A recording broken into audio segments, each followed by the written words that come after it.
지난 10년간 화훼 생산액이 지속적으로 줄어드는 등 화훼 산업이 침체되고 있는데요. 게다가 코로나19 확산에 따른 매출 감소로 화훼 농가의 위기감은 더욱 고조되고 있습니다.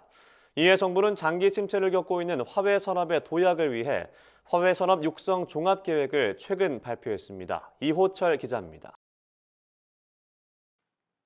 정부가 화훼 산업의 중장기 발전을 위해 꽃의 생산, 유통, 소비 전 과정의 개선안을 담은 계획을 최근 발표했습니다. 농림축산식품부가 발표한 제1차 화훼 산업 육성 종합 계획은 2022년부터 2026년까지 중장기 계획을 담고 있습니다. 지난 2020년 시행된 화훼 산업 발전법에 따라 마련됐습니다. 농식품부는 우선 화훼 산업 진흥 지역을 조성하고 산지 농협과 농가들을 조직화해 지역 단위 경쟁력을 확충할 방침입니다.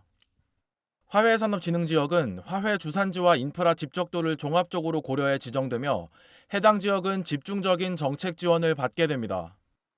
아울러 화훼 품종을 농가 수요에 맞춰 개발해 자급률을 높이고 신품종 연구 개발을 적극 지원하기로 했습니다. 이를 통해 농식품부는 화훼 생산액을 2026년까지 7천억 원 규모로 확대하기로 했습니다.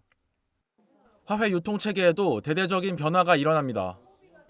정부는 지역별로 유통센터를 건립하고 노후화된 양재공판장 시설을 현대화하기로 했습니다. 또 거래 방식의 선준화를 위해 전자경매 시스템을 도입하고 화훼 소비 트렌드를 반영한 새로운 표준 규격을 설정하기로 했습니다. 나아가 재사용 화환 표시제의 실효성 확보를 위해 제도를 보완하고 생산자 주도의 자율 점검 체계를 활성화하기로 했습니다. 농식품부는 화훼류에 대한 소비자 인식 개선에도 적극 나설 계획입니다. 경조 사용 위주의 화훼 소비를 생활 속 소비로 바꿔가겠다는 겁니다. 이를 위해 식물이 주는 긍정적 가치를 홍보하고 학교, 공공기관, 민간 기업 등의 꽃 소비를 확대해갈 예정입니다. 이 밖에도 수출 대상국의 선호도를 고려한 맞춤형 생산 시스템 구축을 적극 지원하기로 했습니다. 전문가들은 이번 계획이 그동안 영세농으로 구성됐던 화훼 농가를 규모화하는 시작점이 될 것이라고 평가했습니다. 개별 단위로 이루어지는 것보다는 조직적으로 이루어지는 것이 아무래도 효과적이니까 사실 그동안 화해는 다 개별 단위로 이루어진 거나 마찬가지였잖아요.